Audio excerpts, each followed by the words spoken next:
This is the statement that I want to make. This is the claim, the main thesis of what I've been doing for the last decade. And this is a powerful statement, but I believe that the evidence will back it up. Evidence coming not only from our own laboratory, but other laboratories around the world who have been building upon our work and extending it and replicating it to various other populations in various other ways. That gratitude has a power. Power to do what? Gratitude, I believe, has the power to do three things: to heal, to energize, and to change lives. In fact, people do report a healing power to gratefulness, that it can heal them of past hurts, as well as give them hope and inspiration for the future. People report that it can change their lives, that it represents, in many cases, a turning of the mind to focus not on which one is lacking or deprived of, but which one has already. All right, so the definition of gratitude I want to share with you is very short, very simple, but it consists of two components. Number one, it's an affirmation of goodness. We affirm that there are good things, benefits, gifts, that life is good. Doesn't mean that life is perfect, that there are not some complaints, some burdens, some hassles of living as well. But all in all, as we look at our life as a whole, if we look at life accurately, we can identify a number of good things or some amount of goodness in our life. That's one step. Second step, though, is figuring out where that goodness comes from. We make an attribution, psychologists would say. We make a causal decision, inference. Where did this good stuff come from? Who do I give thanks to? If I am thankful, almost implies, doesn't it, a giver behind that gift. There's someone to give thanks to. Okay?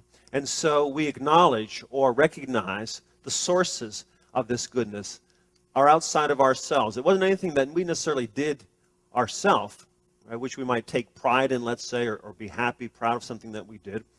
But in a humble dependence, we acknowledge that other people did things for us, or if you are of a spiritual mindset, you might attribute that to God or to a higher power, to a supernatural being, and say that there are other forces that provided this benefit for me, did for me what I could not do for myself, in which I recognize a dependence, and I am grateful for that gift that I've received.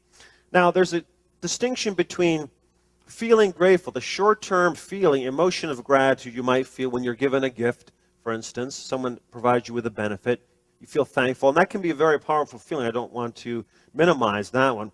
But there's a difference between that short-term feeling and saying that someone is a grateful person, that they habitually look at life from a grateful focus or through gratitude glasses. That's very different, I think. So we could align the levels of gratitude on a continuum from the habit of saying thank you to a deeper, abiding sense of thankfulness for life as a fundamental life orientation. That's a different level of a degree of gratitude. So gratitude has complexity, it has depth to it. And the more I study it and read about it and talk to people, the more I appreciate that it's not a simple just being appreciative or being thankful, that there are many nuances and complexities to gratitude.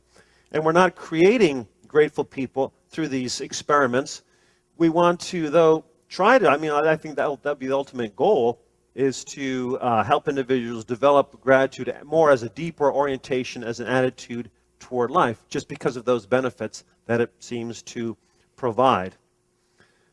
What is a grateful person, you might say? Well, a grateful person is one who's able to receive, right, gifts that other people are providing for them, or life itself as a gift. The grateful person at this other extreme end of this continuum of gratefulness is one who accepts all of life, good and bad. Everything that happens, they see it as a gift or potential gift. That's what the grateful person is. Now, that's quite a bit different from journaling about all the nice things happening to you, but you have to start somewhere, right? And we wouldn't assume that all people find it very easy to keep a journal or to even think in a grateful framework, because of some reason I'll talk about shortly some of the obstacles to gratitude, which seem so much easier and so much more automatic and habitual than grateful thinking. We've developed ways to measure trait gratitude, or dispositional gratitude, a very nice short 6-item questionnaire we've used in a number of studies, where we can identify more grateful and less grateful people.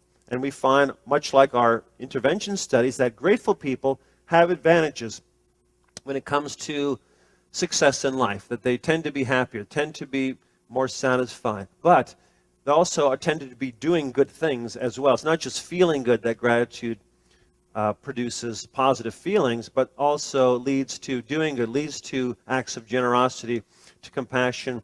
Grateful people are more forgiving. Grateful people are more pro-social.